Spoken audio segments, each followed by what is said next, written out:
Yeah, well, let's see about trying to get that uploaded Friday then. What the fuck's wrong with uploading it Friday? Yo, Kevin. Hold on, let me call you back. What's up?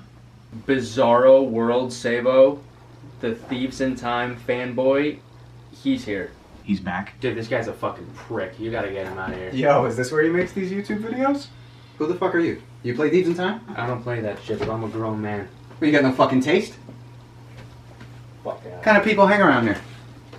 Yo, look at this. Sabo Central. Sabo Schmeckle. What's going on, man? I've been seeing everything that you're doing. It's interesting. Making your own Sly 4 when fourth Sly game already exists and everybody loves it, just fucking adores it, except you because you're a dick. So, what's the story, man? A fourth game? That's so strange. We just can't wrap our heads around it. What's why are you doing this? It's called a sequel reboot. I don't know if some people call it a soft reboot. I don't know what that's about. All I know is sometimes when you take a series in a direction that makes it rather difficult to produce more sequels that follow up the way they left it off with the last one, you go back and ignore a sequel. It's common practice in Hollywood. The new Crash game is doing it. And I think it suits Sly Cooper, so that's what we did. You fucking piece of shit. You fucking piece of shit. You think you can just create whatever timeline you want? Like you're better than Sanzaru Games. Like a fourth Sly game doesn't already exist. How about I fucking kill you? How'd you like to be a fucking dead man? How about we put that on YouTube? You fucking arrogant cunt. What's all the fucking noise in here? And now who the fuck is this? That's my brother Mark. Don't get him involved in this shit. Do you play Thieves in Time? No. Then go fuck yourself. Cooperoni. For those who don't know, my team and I have developed a treatment for a new Sly Cooper game. Check it out on my channel if you haven't seen it. Those who have seen it frequently ask why it's called Sly 4 Deceit of Thieves. Well, the treatment we wrote is for a game that would directly follow the events of Sly 3, either meaning it pretends Thieves in Time never happened, or would make Thieves in Time a different timeline. And being that Sly Cooper is an ode to graphic novels, I think that's fitting because graphic novels have several different timelines for one character or one superhero that all coexist at the same time. Just like how there's a Punisher miniseries, the Punisher main series, the Punisher Warzone, the Punisher War Journal, and I used to read this real edgy graphic one released by Marvel Max, so I used to call it Punisher Max, but I don't think it's called that. Either way, you get the picture. I also think that it's perfect that technically there does not exist a game called Sly 4. You can call Thieves in Time Sly 4 because it's the fourth canon game, but it's called Thieves in Time. Sequel remakes is the latest trend in Hollywood and is now creeping into gaming. Hollywood used to be all about an endless franchise of sequels, then it became all about remakes, and now it's about sequel remakes. You're going to see this more and more in movies and video games. For example, there's 8 Halloween movies, a remake and a sequel to the remake, but the latest Halloween movie is a direct sequel to the original Halloween.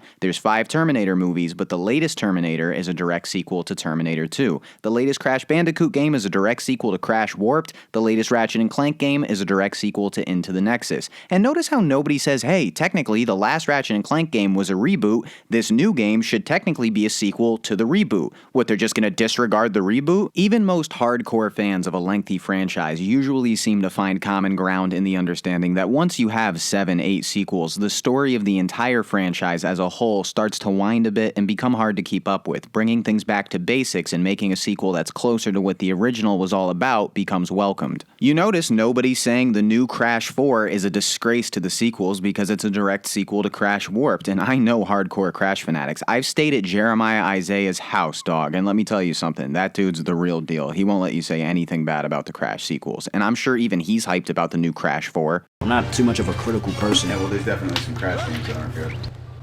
What Crash games that aren't good? Fucking the later ones. All right, nah, The late ones. we're not discussing it. You know what? Nah.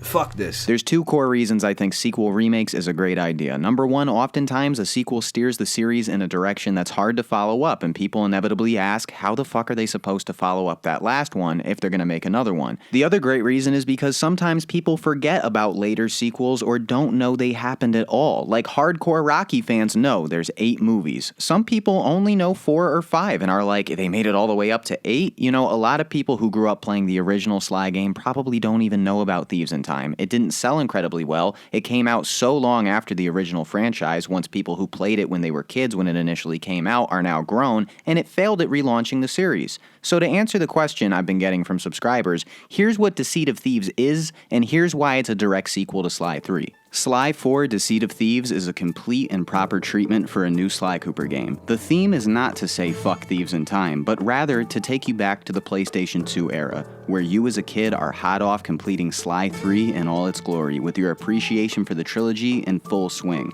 You await the release of the next adventure in the Cooper franchise, that never comes, or came many, many years later. And whether you enjoyed or did not enjoy Thieves in Time, let's agree it came out too many years after Sly 3, like an afterthought. It was made by different people, written by different people, and had a far different vibe than a fourth game developed by Sucker Punch directly after Sly 3 would have inevitably had. So we did the best job we could to paint the picture of what that game might have looked like had it happened exactly how I just explained. What if another PS2 Sly Cooper game was released a year or two after Sly 3, unraveled the ending of Sly 3, and revealed there was more to tell after all? This is simply our vision, and if you haven't seen the treatment, check it out, and whether you love it or hate it, let us know what you think. The main point being, though, that Sly Cooper fans are the only fans I know that are confused or upset about the supposed disrespect of the concept of a direct sequel to the trilogy, and I respectfully disagree. Should any developer make a new Sly game, I think that's what it should be.